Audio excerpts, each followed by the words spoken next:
മാഷേ ഒന്ന് വന്നേ. ഒന്ന് വന്നേ, ഒരു സ്വകാര്യം പറയാനാ. പിന്നെ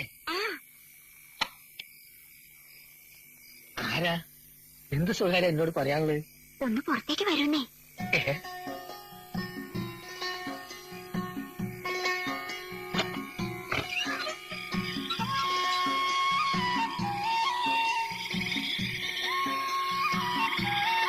അല്ല, ഏയ് സ്വകാര്യം പറയാണ്ടെന്ന് പറഞ്ഞിട്ടൊന്നും ഉണ്ടായിരിക്കുക.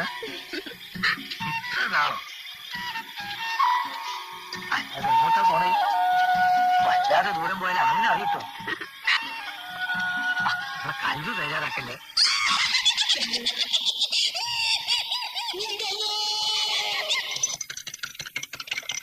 കുഞ്ഞാലിക്കുട്ടി മാഷ് രക്ഷപ്പെട്ടു എന്ന് കരുതിയാ മതി. ജീവനുണ്ടല്ലോ. സാധാരണ പ്രേതങ്ങൾ വീട്ടിൽ വന്ന് വിളിച്ചിറക്കിക്കൊണ്ട് പോണത് രക്തം കുടിക്കാനാ. അതെ,